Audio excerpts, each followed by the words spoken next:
Oh, yeah.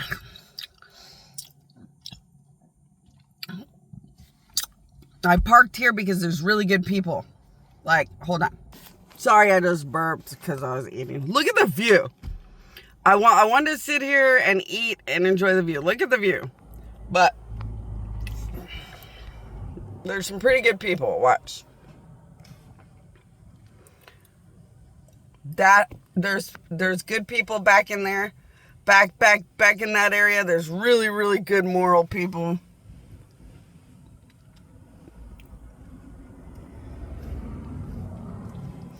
Back behind, not right what you see, but back behind this area. Really good people. And like, it's just a really pretty area.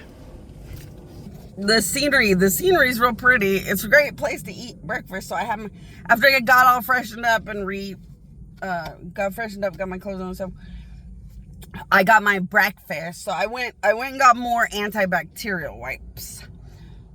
Because I like to just constantly wipe everything with antibacterial wipes. So I got some wet ones and antibacterial wipes. And I was at the Dollar Tree, and it was really, really great.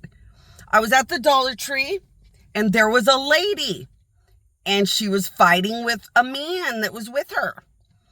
And this lady was arguing with the man she was with. And the man said, "Oh my gosh, you're being too sensitive," or something like that. And the man was like, "Oh my gosh, it's no big deal," or something like that. And the lady was trying to say, "Well, I don't want to be here, and I don't want to go. I don't want to be here right now." And I was like, "Well, goodness gracious," to that little man. I didn't say it out loud, but I felt like, "Oh, goodness gracious, boy, she's trying to be amazing." So I don't remember what I said, but I said something out loud like, "Well, goodness, she's trying to not be rude or abusive or inappropriate.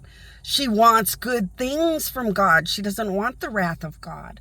She doesn't want bad things from God. She wants good things from God. She wants to enjoy a life with good things where God loves her.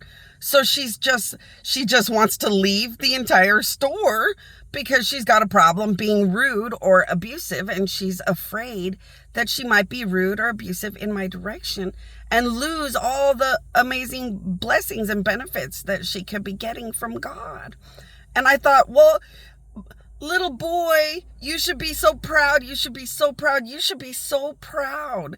She wants to be everything, and she wants God to give her good things and be amazing.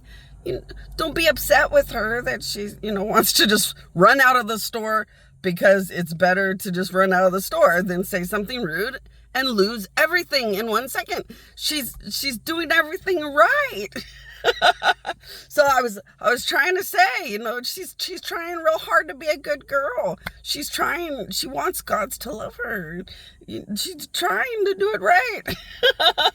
And I tried to say something out loud that would make the little boy proud of her, that she wants to live on and have amazing things and walk with angels soon. She's trying to get somewhere good. And so I threw out whatever I threw out, and whatever I'm saying right now, I don't know if it was word for word the same, but I said something similar to those kind of things. And then I kept running around because I needed some dryer sheets. I just like to have dryer sheets in my fabric in the trunk, because this excessive heat, because the desert is such excessive heat, you can put dryer sheets, and you can put those little dryer beads, those little beads for the dryer. There's, those little downy beads. They're little beads you can use for your laundry.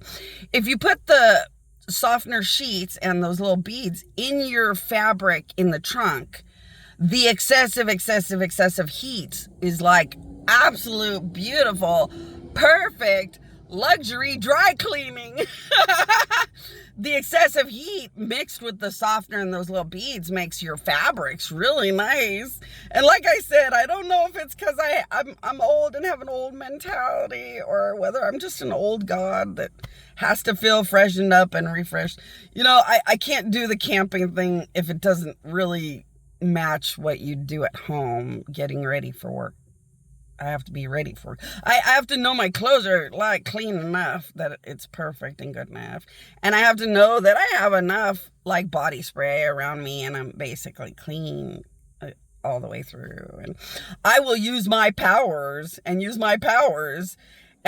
combine my powers with perfume and clean my spirit and my inner self too.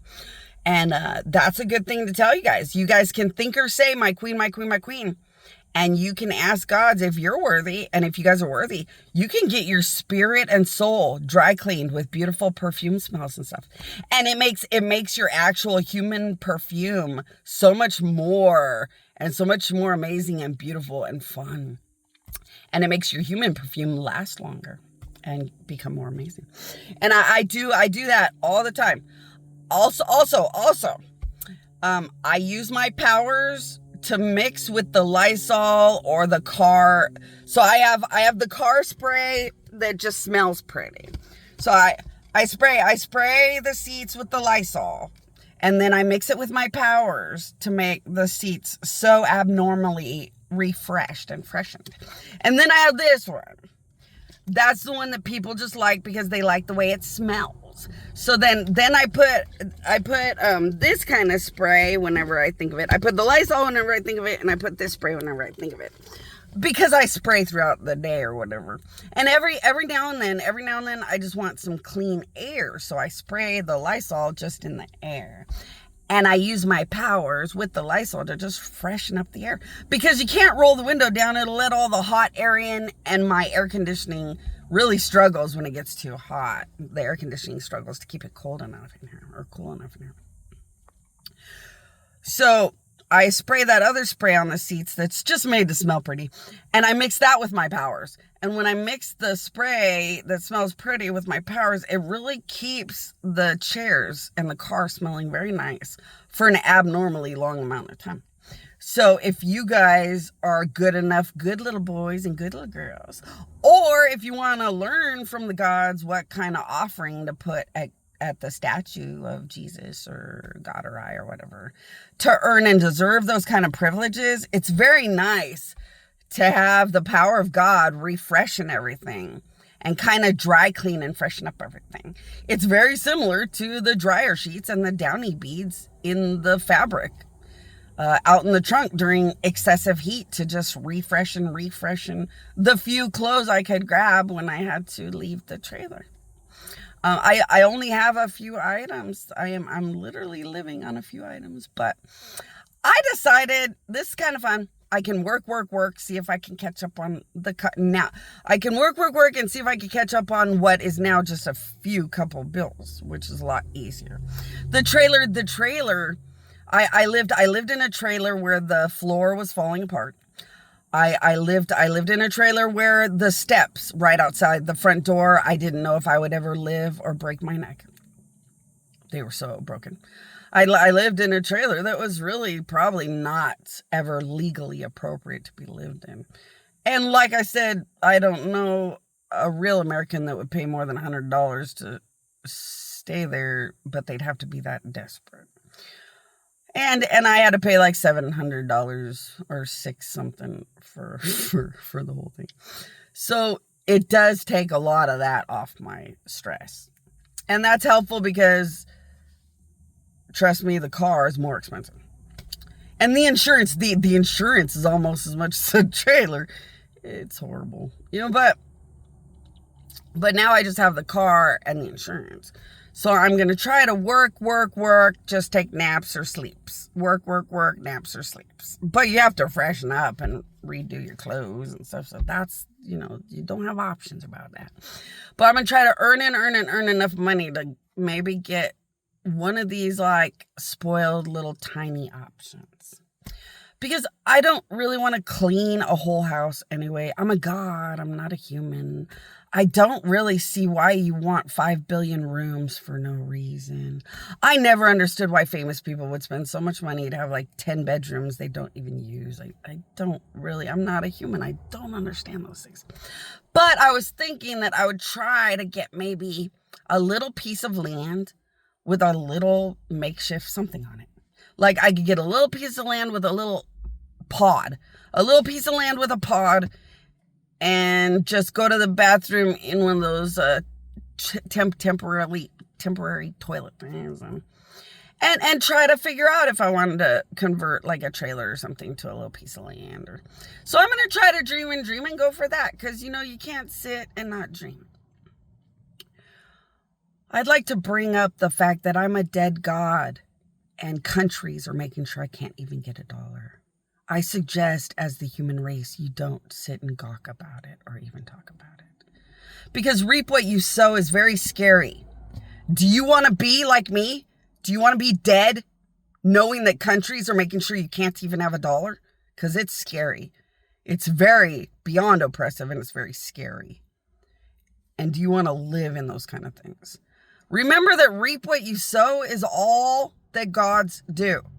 So whatever I have been through is all that gods want to do to everyone. So also, stay close to my queen, so that you understand this conversation doesn't pertain to you people. Stay away from the 666. Make sure if they have a 666 on their forehead, you run. Stay away from the 666. Stay close to my queen, so you know gods love you. And this whole end of the world, all these scary, horrifying people and what they did does not pertain to any of you. And I think that was all I wanted to say. Let me look through what I bought in case there was anything else is some good advice for you guys. No, it looks like all I got was some. I love these too. Well, I might as well show you guys since I'm still on here. I might as well show you. I've been getting these at the dollar store. It's just like the lemon ones. I like those little lemon sprays. I love these little lemon sprays. This is lemon sanitizer spray. And this one is cucumber, I think. Cucumber mint sanitizer spray. I love to spray those on my face and my arms when I just don't feel fresh. But you could put the power of God on it or not. They don't smell that much, so yeah, I think I've taught you guys all the wisdom that I could teach for today. Or for right now. So till next video.